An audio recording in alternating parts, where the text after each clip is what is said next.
జిల్లా జైనూరు మండలంలో ఆదివాసీ మహిళపై ఒక దారుణమైన అత్యాయత్నం జరిగింది. దాని విషయంలో ప్రభుత్వం చాలా నిర్లక్ష్యంగా వ్యవహరిస్తుంది.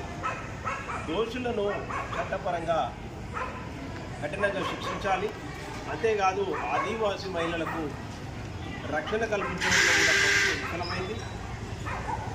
ఆదిలాబాద్ ప్రాంతంలో జైనూరు మండలంలో జరిగినటువంటి ఆ సంఘటనను మేశ్రామ్ లీలాబాయి సంఘటనను ఇవాళ కాంగ్రెస్ గవర్నమెంటు చాలా నిర్లక్ష్యంగా వ్యవహరించి ఆమెకు సరైన ట్రీట్మెంట్ ఇప్పించడంలో కూడా చాలా నిర్లక్ష్యం చేస్తుంది.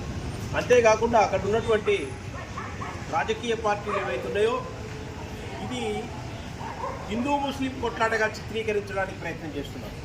ఇది చాలా దుర్మార్గమైంది.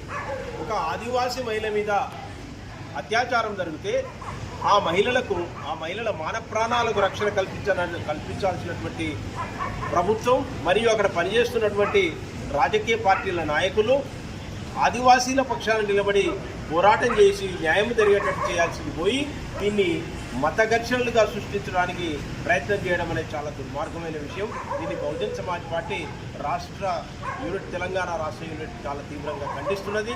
ఇది మత కోణంలో నుండి కాకుండా ఇది ఆదివాసీ మహిళ మీద జరిగినటువంటి అంటే ప్రభుత్వాల నిర్లక్ష్యం వల్ల రిమోట్ ఏరియాలో ఉండడం వల్ల వాళ్ళకు కనీస సౌకర్యాలు లేకపోవడం వల్ల జరిగినటువంటి అత్యాచారంగా మనం దీన్ని పరిగణలోకి తీసుకోవాలి.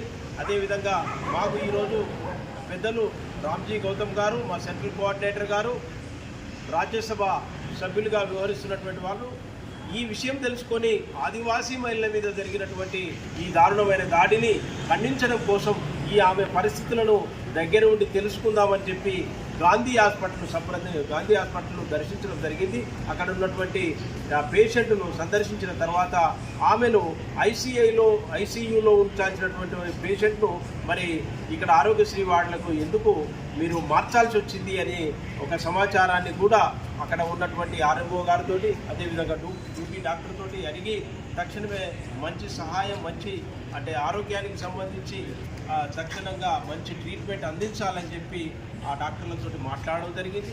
అంతేకాదు ఈ మహిళకు ఏ రకంగా ఆరోగ్యం ఇబ్బంది కలిగినా కానీ ఇక్కడ ఉన్నటువంటి ఆసుపత్రి డాక్టర్లది మాత్రమే బాధ్యత కాదు, ప్రభుత్వము నిర్లక్ష్యంగా వ్యవహరించినట్లయితే మాత్రమే ఇప్పుడు ఆమె ఉన్నటువంటి స్టేబుల్ కండిషన్ నుంచి ఇంకా ఏ రకంగా ప్రమాదంలోకి దిగుతారన్న దీనికి ప్రభుత్వం పూర్తి బాధ్యత వహించాల్సింది వస్తుంది. అంతేకాదు దీన్ని మత ఘర్షణలుగా చిత్రీకరిస్తున్నటువంటి బీజేపీ మరియు కాంగ్రెస్ ఇతర రాజకీయ పార్టీల విధానాలను పూర్తిగా ఖండిస్తున్నారు.